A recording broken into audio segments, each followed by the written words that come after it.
Ultra Cell is going to be coming to Dragon Ball Legends tomorrow on the 5th of March. This guy is looking quite powerful, so you're going to want to sit through this whole video. If I was to just give you a hint of what he has, he's looking like Ultra Super Saiyan 2 Gohan, maybe a bit worse. But of course, that's just from reading his kit. But we're going to be going through a should you summon, giving you everything you need so you can decide whether he's for you or not. We've got precursors, so things that you should consider before even summoning. Then we've got the kit breakdown. Then we've got whether you should summon, and I'll tell you whether I'm going to be summoning. Let's get into this video now. Now, here are some things that you should consider before you even press anything in regards to summoning. The first thing is your own Chrono Crystal count. Ultras are incredibly hard to pull, and there's no pity system, meaning that you can go unlimited Chrono Crystals and still not pull the units if you're just that unlucky. With the way the rates are, it's not meant to turn out like that, but it literally can. But let's say you do get one copy. That one copy of this unit might not make the unit good enough. They might be star reliant, so you need at least two. And if you only have 5k CC, if you even had only one copy, you might still feel disappointed, and it might have just been better off for you to save that Chrono Crystals for something else later down the line. So are your Chrono Crystals enough? And if they are they enough to get you where you want to get in regards to your stars? The second thing I want to put out there is that you don't need to summon straight away. You guys are not content creators. Watch showcases before you summon. These content creators will take the fall for you. Not necessarily me, but anybody who does summon on the unit. People will do showcases, watch their videos, and not necessarily just the big guys you usually watch. Watch content creators that you wouldn't usually watch, because they might have a different account and their account might not be the top tier ones that these OG content creators would have. That means you'd get a better review of what the unit can do, because you don't just have the top tier team, you have a maybe mediocre team or lesser great team basically that can give you different perspectives of how this unit works in PvP. Because if you try to imitate those A1 perfect teams, you might not be able to, and then you'd be thinking, why is your cell not as good? Well, that's the reason. Outside of that as well, you could also just delay your summoning. Content creators are not always accurate on their day one showcases. They're just giving their opinions. In the upcoming week, it might be that a lot of people in PvP don't like Ultra Cell. It might be that they feel him as the best character ever. So it's better to see how the meta takes shapes, because it's not the content creators that make the opinion of the people. The people just take shape with PvP being played consistently. And then the last thing, of course, everything that's nearby, consider the nearby future. Daima, Dokkan Battle just got Super Saiyan 3 Vegeta Mini.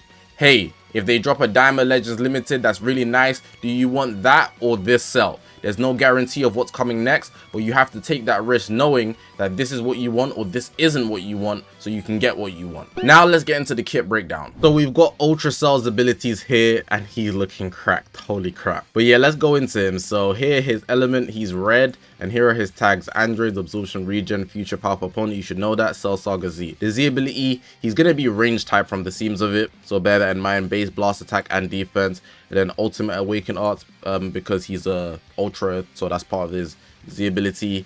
And then here as well, it gets an increase. The Ultra ability is based on him being with androids, so his core team is meant to be androids. You don't have to run him on androids, but of course, if he's not on androids, he needs to be leader slotted to get the most out of his Ultra ability, so bear that in mind. His Strike Art has Blast Armor. His Blast Art has the armor break that Ultra Super Saiyan 2 Gohan has, so bear that in mind. He's going to be crazy for his team as well. Damn! The blue card here is really good too. Once you hit it, it's the moving forward type. You can tell by the blast armor. It gives you obscure, which means that your cards will have the shuffle and you don't know where they are. And that's going to happen for 5 time accounts, which is pretty interesting. Going to be quite inconvenient to deal with. And bleed, a lot of people sleep on bleed. 100% chance means that even if you switch out to the side, your health's going to be ticking down. You might come back in with way less health. It's really inconvenient and it can be really powerful. The green card here, we're looking at it. Applies the following effects to self upon activation. I think I saw in the trailer that it's a beam, so it's like the yellow cells one. Applies the following effects to self upon activation, so you're gonna get a card, key, and he also decreases the amount of damage the enemy can take, or increases the amount of damage enemy can take. Sustained damage cut makes that you can do more damage. And then you can see here on hit, it charged on unique gauge. He has a time type gauge, by the way. Inflicts enemy with attribute downgrade plus 20% to damage received, and you can combo everything into it because, like I said, it's a beam. Now the ultimate art, it's got another tap actions. I think he's the 3rd character in the game to get tap action. UVB, we have G4, and now we've got Ultra Super Perfect Cell, which makes a lot of sense in my opinion. I thought he would have had this or the, Beast Gohan mechanic, but that twice in a row might be crazy. But what's really good about his ultimate, outside the fact that it inflicts the crazy damage, right? That's just gonna be the tap action type of thing. Here, you know Goku Black Rose, how it stops them from cover changing. So it's cover change but not applied to you, it's applied to the enemy, which means that if they cancel enemy buff effects, it's not gonna apply. So what they would have to do is cancel their own attribute downgrades, I believe, and then this will activate it. So you'll be able to like rush after the ultimate arts. It's really annoying to deal with, honestly. Outside of this, if you hit it, you know, this is just the success thing. And then down here, if you get a huge success, what's good about it, which is very easy to get in most cases, you will draw a whole new deck of cards basically, and you get your Vanish gauge back and inflict all enemies with 3 sub counts. And it nullifies blast darts, so it just goes through. It just goes through. This guy is insane. He's actually cracked. Here in the main ability, right, you got here charge the unique gauge by 100%. That means it will switch to release type plus nullify destroy card effects. Here, draw the ultimate arts card Solar Kamehameha, so that's just why I explained here.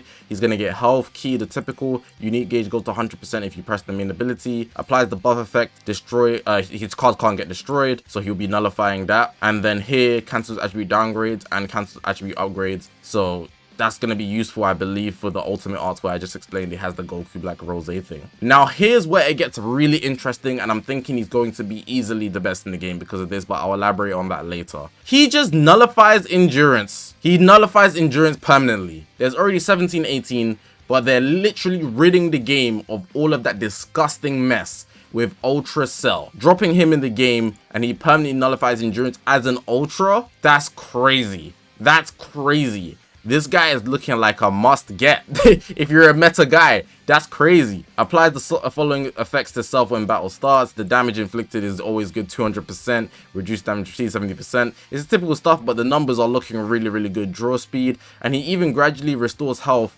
every time account, which cannot be cancelled. He's infinitely restoring health gradually. That's insane. That's insane. So if you're not dealing with him, you can just sit him on the sideline. If he's got crazy health restore, he's really super perfect cell. Yo, applies the following effects to self when this character enters the battlefield. Randomly draws 1 new card when you have 3 or fewer. Card and key on entry. That's nice. Damage inflicted, so we're on 250% now, and he gets cover no every time he enters the battlefield. He also goes type neutral against damage sustained just off entering the battlefield. It's only on the damage he receives. Bear that in mind. Applies the following effects to self every time an arts card is drawn while this character is on the battlefield. So he's going to get HP 3%, which is crazy just for drawing a card, and he's going to get key from drawing cards, which is also good. And then he also stacks damage from drawing cards, so it's not by pressing cards. Most people snowball, so snowball implies you're building up damage, because if a snowball's rolling, you know, it'll be getting bigger and bigger. But for him, it's when he's drawing cards that these effects apply. The following effects occur every time when hit with an enemy arts attack while this character's on the battlefield. So this is why he's getting hit. Shortens ally sub count by 2. That only activates once though. It resets when he switches. He's also going to reduce the enemy key, so the first 2 hits he's going to take 10 and then 10, and then it won't happen, but that resets when switch as well. Then here, the following effects occur if own remaining health is 50% or below. So this is like a kind of break of the combo. He's going to heal, which is nice. Seal, strike, and blast, so only blues and ultimates and greens awakened arts 2 can go through. And then the sealed arts can be used for free time accounts. It doesn't stop rising rushes though, so just bear that in mind. Now we're going into unique ability 2. He has a blast cover change, and it can only combo the blue card, no ultimates. Here, the following effects occur when his own health reaches 0. He has endurance himself, which is interesting. Nullifies own unfavorable element factors for sustained for 5 time accounts. Then he seals blue cards and green cards, which is crazy when his endurance gets popped. And the sealed arts cannot be used for 10 time accounts, and he's also going to take 2 Dragon Balls. So taking out his endurance is kind of a big deal. He also just goes neutral, bear in mind, for damage he receives, not in general. Here, down here, the following effects occur when the enemy activates a special art, ultimate, awakened, or rising rush while he's on the battlefield, and this can activate 3 times. Restores own health by 15%. Inflicts enemy attribute downgrade, minus 30% special move damage, so he's just weakening the cards, but the buff effects is what we're looking at. So he has that thing And this can happen 3 times, where if you try to take him out with a big attack, he's going to cancel the buffs, which is very, very annoying to deal with. But he nullifies endurance, so like I said, if you have Cell, that's going to be good. Now here's the gauge, right? Let's read it, so read it properly. If unique gauge is time type, unique gauge will be time type when battle starts. So he has 2 type of gauges. There was a release type you must have saw earlier, but he starts with the time type. Rapidly charges own unique gauge while the character's on the battlefield, so it's just gradually over time. There's other ways to fill it as well, as you saw throughout the unique the character's kit. Applies the following effects to self once this gauge is filled. So once you get the time gauge filled, he's going to switch from unique gauge from time type to release type. And when he gets to the release type, he's going to randomly draw 1 card. You get 3 or fewer, restores health by 15%, and gets key. Then he's going to go nullify attribute downgrades on normal conditions 20 time accounts, and nullify unfavorable element factors for 10 time accounts. Cancels attribute downgrades as well. But then here's the release type. So if unique gauge is release type, own unique gauge will gradually decrease. So it's basically just going the opposite, so it's like burning it down, which is pretty cool. Then this unique gauge will not charge while it is release type. That applies the following effects to self until own unique gauge reaches 0. Then he's gonna have all these buffs for that certain amount of time. You see 50% damage inflicted, 20% damage inflicted, increases arts card draw speed 1 level, 30% health restoration, and then he switches on unique gauge from release type to time type once you reach 0. Then you'll be working back up again, which is pretty interesting concept. Now we're getting into whether I think you should summon. Crazy to say, and I don't want to bait people's chrono crystals, but from my read of this, and you can read it yourself, this guy is looking like the best in the game. There were a couple things that just stood out to me, and I was like, whoa, this is crazy. The one thing, the Goku Black Rose cover null, where he applies it to the enemy, that's going to be a big help in getting through a lot of things. The second thing, he permanently nullifies endurance. For an ultra, that's absurd. We haven't had that in a long time because of how oppressive it is to all the survivability, and that's going to rid that. Especially with the 17 and 18 1% that they dropped, you need both of them. You're gonna have a whole team of nullify endurance. That's crazy. Then on top of that, just the damage he's gonna do. If you give someone tap action art, you already know what to expect. UVB and G4 have paved the way for damage inflicted. It's just nuts when you have these type of things. And he's gonna be able to get damage inflicted very easily. I think he had a base 250%. When his gauge gets to release type, it's gonna get even more. And then he's also able to get more damage inflicted as he's drawing every single card. His green card, the beam type, he can obscure with the blue card, so you can't do anything. The ultimate art is really crazy as well, because you can get your vanish back. This guy is looking really, really nice, and he's red. That means he's going to counter everything yellow. That's tough. And that means Beast Gohan, you're on the way out already. And that means my Ultra Majin Vegeta, if he wasn't on the way out, you should be for sure now. The only thing I could say is that this guy isn't going to be defensively great, but he's like type neutral defensively the whole time.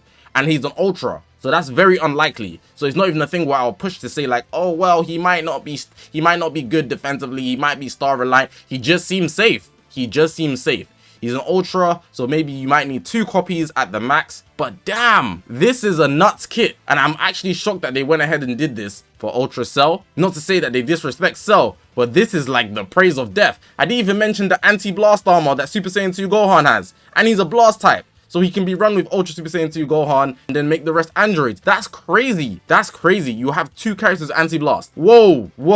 Overall, I genuinely think this is like a must summon, but it's Cell. So I don't know if everybody wants him. So I would just say he's the must summon, but what showcases first? Because he might not fit your team and you might not want him, and the diamond stuff probably gonna be crazier, but I can't guarantee that. But that's my opinion of reading this. Now the difficult part is, am I going to summon? Honestly, I really don't want to. I feel like I could go a while without Cell, but the way I read his kit, he's going to be in the game, I feel like, until the anniversary. Unless someone hard counters him, which probably won't happen, but it's possible, you know, we never know the future. Unless somebody else hard counters him, he's gonna be here for a while. He could be here the whole year. Dead serious. So honestly, if you see me summon, respectfully, you have to understand, Cell's my favorite antagonist, and I was telling people I probably won't be summoning because I was thinking they were gonna sell him. Unironically, sell. They did not sell you. So if you see me with less chrono crystals, just mind your business. You know, I summoned. It's very understandable for anybody to summon for this guy. He doesn't have anything spectacular with his animations, but I do like his tap actions are on the ultimate. The little It's Futile, I think it was on a blast cover change. But besides from that, it was nothing spectacular or new. They do have the new gimmick with the time type gauge and then into the release type. But beyond from that, the animations were good. They were good, but they weren't like to die for. So if I summon, it'll be on the basis that this guy could be here up until next year, obviously depending on what else they drop, but he's looking that threatening to me, which is why I advise you guys watch showcases. So if you see me with less chrono crystals or I have an ultra cell copy, you know, I'm free to play, so I'm not going to be spending any cash. If I get him, I was lucky. I'm not going to be spending excessively, and that's what's worrying me the most. So I'm going to keep it on a close tab. I'm not going to summon day one probably. Gotta be mindful of that. But yeah, hey, we will just see, man. I can't even give you a short answer for this one, and that's rare. But Cell's my guy. He's my favorite antagonist, but how he plays in the game is a different thing. So we'll see. Sorry for the uncertainty, and that isn't normally the case, but this kit has shook me up, and that doesn't usually happen. I usually have a sure-cut answer on whether I'm gonna summon or not, but now I'm moving 50-50. I know that isn't good for you guys, but I genuinely think he's nice. If you're worried, just wait until showcases drop. But hopefully you guys did enjoy this video. If you haven't already, make sure to press the subscribe button. We're on this grind to 200,000 subscribers. I appreciate you guys for watching, man. My name is Zakashi, guys, and I'll see you guys in the next one, man.